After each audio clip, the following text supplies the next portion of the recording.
One of my favorite gameplay mechanics in any game is momentum. When a game moves and swings with the momentum of its own physics systems, it allows the movement to feel not realistic, but smooth and seamlessly spectacular. It's always been a tricky mechanic to get down properly. It requires proper tuning and level design to highlight it, and without it, it can make things feel floaty and even slippery. It's what makes 3D Mario games feel so dynamic and free, and it's what makes ice levels in video games so mocked and hated. It's an almost invisible effect that enhances and elevates the base game on top of it. It uses what feels like magic to create, well, magic. Maybe that's why one of my favorite games of all time, Journey, has never had anything like it ever since.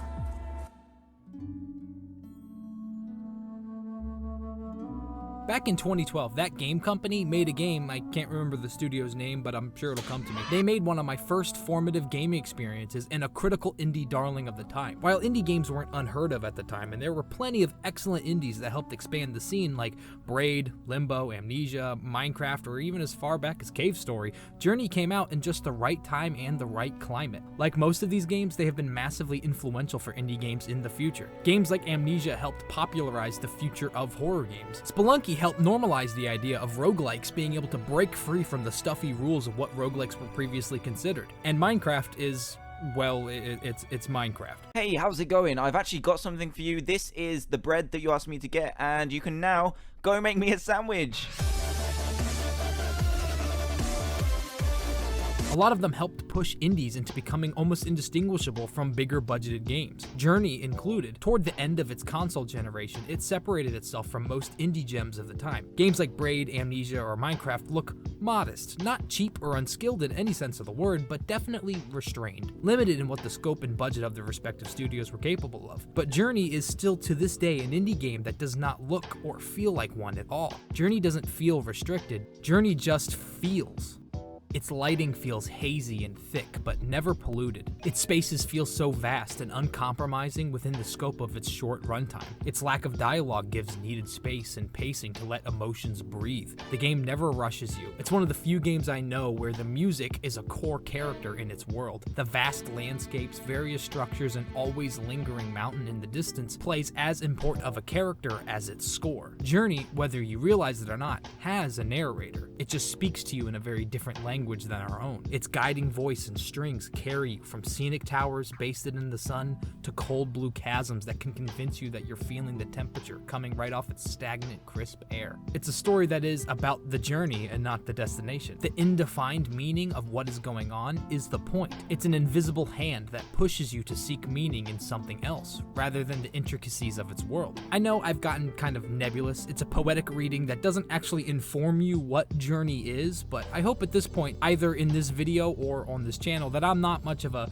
do the guns feel good kind of person. If I played Doom Eternal, I would be more compelled to talk about the other things besides the literals of its gameplay. And I'm not against that by any means. In fact, when it comes to discussing video games, it's actually doing them a disservice to not address that aspect. But when it comes to Journey and games like it, doing so in purely physical terms would be doing them a disservice. And Journey deserves more than that. It deserves more understanding than if just the guns feeling good. Luckily for us, Journey may not have any guns, but the game certainly does feel good. The movement in Journey feels both grounded and weighted. Its slow, deliberate walking physicalizes each step. The space between points of interest can feel longingly slow and make the journey between two places sometimes agonizing. This pained and slow walking is the point, however, but immediately contrasted by when your character can suddenly take flight, becomes almost weightless in an instant. The few brief seconds of flying are satisfying. The spike in movement is almost addictive. It feels spectacularly good to transcend the stilted sticks, finger pricks of walking, and become what feels almost natural. You consistently find yourself looking for more places to recharge your flight and increase the length for how long you can fly. Its collectibles feel much more precious. They give you just fractions of extra time to remain airborne. But those extra seconds in the air feel significant because it's more seconds away from the burdensome ground. Large portions of the game force you to walk slowly and deliberately through all of its levels, all for the purpose of making these brief moments where you can take flight all the more satisfying. Another major element of Journey's gameplay is sliding. Many segments of Journey are occupied preoccupied by brilliant bursts of speed, sliding and rocketing through the dunes of ocean-like sand. These sliding sequences in the game are the reason why the game has stuck with me for all these years. They are a remarkable achievement and are gorgeous spectacles. The sand roars and surges like waves in the oceans. The sun, almost scorchingly vibrant, reflects off the sand so bright that it's almost overwhelming. The particular moment when the sun scarring the sand with the pillars racing past is one of my favorites of all time. It's imagery that I see even in my own real life. When I see the sun reflect on the water or the shade casted from the yellow giant, I can't help but think back to this game. Maybe that's why the momentum of Journey has never been able to get out of my head. The whole game is underscored with its momentum, from the slow steps of your fragile character to the dizzying heights and graceful speed of its set pieces. It's the magic that underpins the whole reason I like this game so much. It's a microcosm for why Journey succeeds so much in my eyes. But unfortunately, the games that came out in the wake of Journey's success have never recaptured that same magic that Journey did. What I find interesting is that all of these early indie games that I've spoke of in passing have already inspired a large amount of excellent games going forward. Cave Story walked so that Hollow Knight could run. Spelunky broke conventions of roguelikes so that Hades could go absolutely psycho on them later. Braid led to Inside, Super Meat Boy led to Celeste, Minecraft led to your nephew being a weirdo that you just don't understand anymore. No, I had to do something weird. I just wanted to show you this. Is he supposed to be like that, or is he broken? All of these games have reached an audience and have brought about a new era of classics. But Journey's influence may be a bit harder to follow than something like Minecraft. What is a Journey-like in this case? Also, please note, don't call any of these games Journey-likes in the future. Mark Brown at Game Maker's Toolkit had already stressed that why naming a genre after a single game is a bad thing. Journey-like in this instance could be seen as a shorter, artful, experiential game, where the goal is to experience them and their art rather than beating them. This could include anything from The Unfinished Swan to Little Nightmares or even Tales from Off-Peak City Volume 1. Click the link in the description if you want to hear about more of that game. But I feel a socially acceptable pool of games to look from, and something that we could all consider and accept as being spiritual successors to a game like Journey would be the following games: Flower, Abzu, The Pathless, and maybe Flow, depends on who you talk to. And when looking at these games, none of them, in my eyes, have been able to top Journey. For a while, I wasn't ever sure why they couldn't. In passing, they're all remarkably similar to Journey in structure, experiential goals, and even in the people who made them. Flower, Journey, Abzu, and The Pathless were all made by the same creative director and art director attached to them. Side note, the art director for Flower and Journey was Matt Nava, I hope I'm saying that right, developed by that game company, and was also the creative director on Abzu and The Pathless, developed by Giant Squid. So it wasn't the same creative director specifically, but it's safe to say that he was a major contributor in all the games, but I'm just making this distinction here so I don't get comments about it later. Leave me alone. All of the games play similarly to each other, but for me in specific, I don't feel that same connection to them as Journey. Not just in personal taste on my part, but I actively like them less than Journey by quite a large margin. And that's not just my opinion. All of these games never performed the same as Journey, both critically and financially. But if they are so similar to Journey, then why have they never been able to replicate that same magic? I played The Pathless for the first time several months ago, and I replayed Abzu and Journey to refresh my experiences on them. But to be maybe a tad bit cruel to Flower, I didn't replay Flower because Flower kind of sucks. Flower is a boring rice cake of a game. I've had Destiny 2 Crucible matches that were more interesting than Flower, so I won't be speaking about it too much because it's just so boring. Like, even briefly talking about it is already making my eyes glaze over. Plus, Flower came out before Journey, so it doesn't even count. Just go back to the garbage. But Abzu is the next big game from the same people as Journey, and it was received quite well. But again, it wasn't received as well, and as a result, Abzu feels like the closest to a Journey-like of any game here. Abzu takes its setting into what is seen as the opposite of golden dunes of the desert into the blue open space of the sea. The location and setting of Abzu is the greatest departure, and really, to the game's detriment, only departure from Journey. Aside from its visual differences and some mechanical gameplay changes, it plays almost nearly the same, all the way down from the similar sound wave that comes off your character that allows your character to interact with objects. The game starts up in a nearly identical way to Journey, with a fast-moving camera through its environments before hard cutting to the playable character. It feels less like a game that's inspired by Journey and feels a lot more like a game that's trying to be Journey. The other departure besides its setting is the game's movement. Abzu plays like the best water level ever, but as you may know, the best in a bad lot is still not not that great. While movement feels nice in moment-to-moment gameplay, it fails to engage over the course of a game. How the character plays at the beginning is the exact same to how it plays at the end. The game attempts to give moments of blistering speed similar to Journey, but in contrast, Journey allows the player to move and have a significant amount of control on the scene. It gives some agency and participation to a great set piece. Abzus function more like, and I can't believe I'm gonna make this comparison, the running speed sections of Sonic 06, where it just shoots you in a direction and you mostly sit back and watch the segment play out with minimal suggestions of directions. Rather than full control, you can put your hands down and do nothing in these segments, and I would encourage you to do so. That way you can take in more of its visuals without needing to distract yourself with pointlessly moving your character. Even for its shorter runtime, even shorter than Journey's, the game feels much longer and poorly paced out. The first time you show up to this pretty abstract water world is the first time it yanks you out of the experience to remind you of the formulaic structure. The first time I got here and saw the 4 pillars in the room was the first moment the game started to drag for me. Journey is set up in distinct chapters and segments, but it's not made known to the player until a repeat playthrough. The first time through, you don't know that there are sections of the game and that the game is broken up into chunks. The first time through, it feels like a cohesive and seamless experience. Abzu almost right off the bat reminds you that there'll be 4 levels with 4 distinct spirit animals and that you'll go through them one at a time, ripping you out just to show a structure to you that is only detrimental to the experience. It makes what is a shorter game than Journey feel like twice its length. While those are all the mechanical, literal things that make the game, in my opinion, not as good as Journey, the reasons it doesn't resonate with me are personal and would wildly vary between different people. To me, its simplistic themes of machines bad, nature and ocean good is very simplistic. I saw Avatar, I saw Fern Gully, I saw Princess Mononoke once in middle school and don't remember anything about it, but since I was there technically when it played one time, I faked my way through life telling people, oh yeah, I saw that movie, aren't I cool? It's clearly a message that I just don't find particularly compelling, but that doesn't mean that this game doesn't have splashes of greatness. The environments are indeed gorgeous, and its use of color in its environments invoke a sense and appreciation of its seas. The life here is vibrant, the world is alive, and it just wants you to float in its impossible who lifted a pineapple under the sea?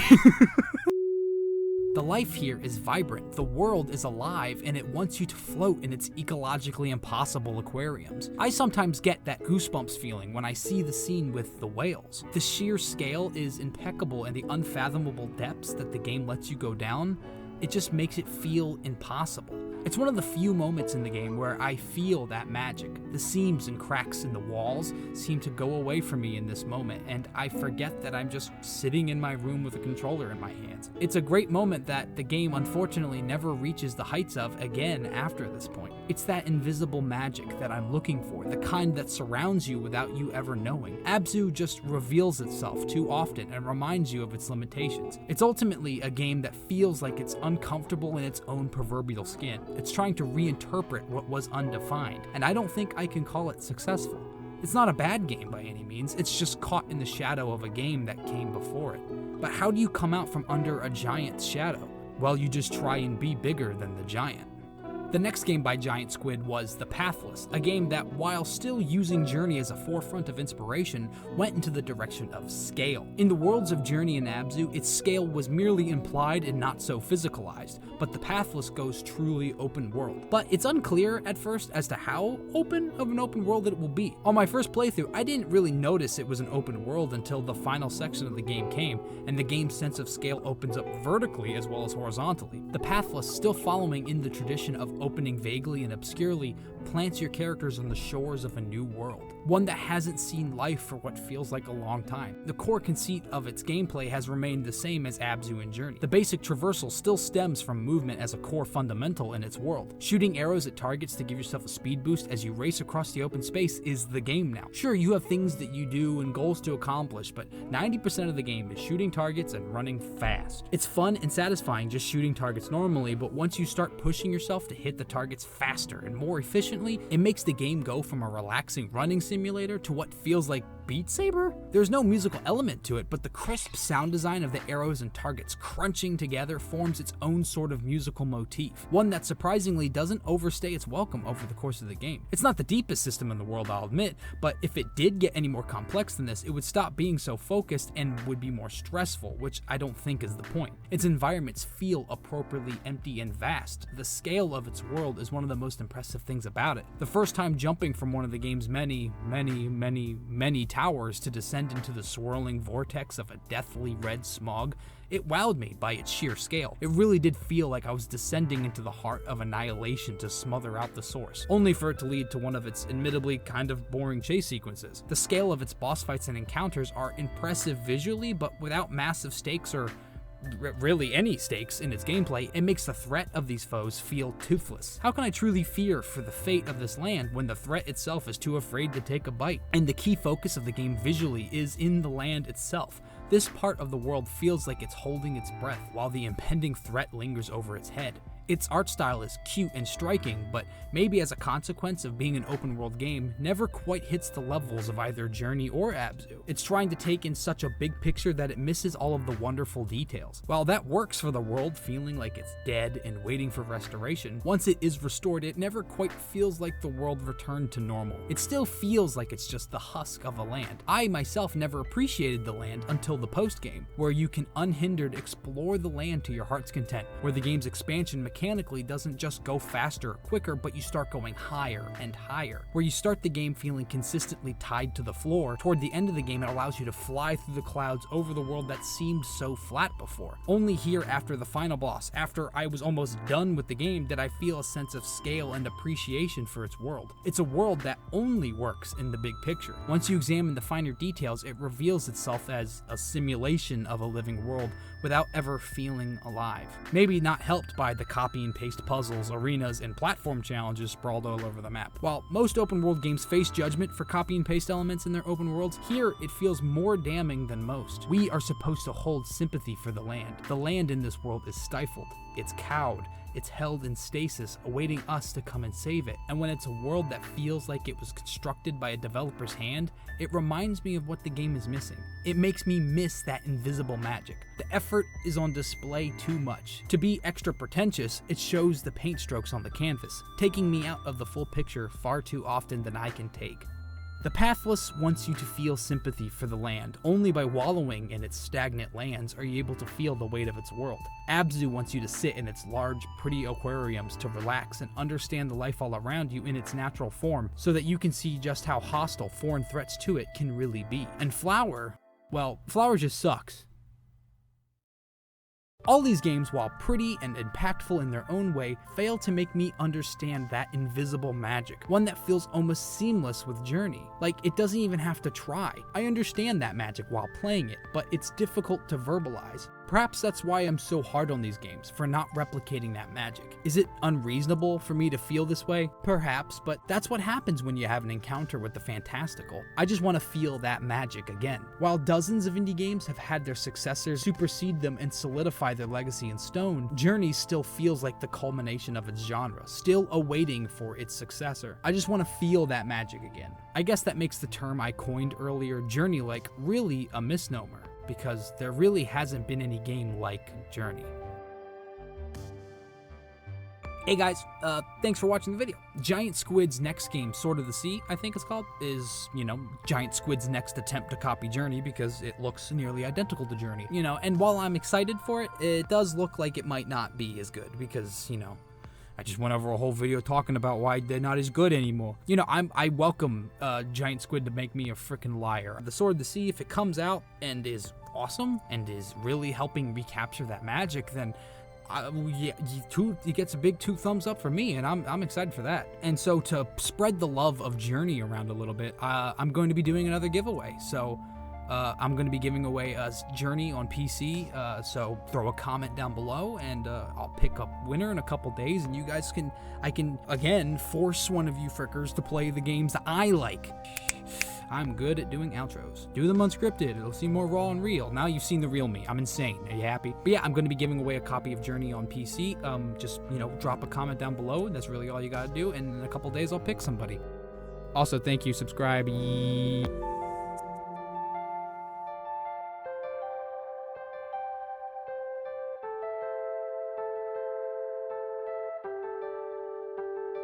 Hey, anybody want to play some Uncharted?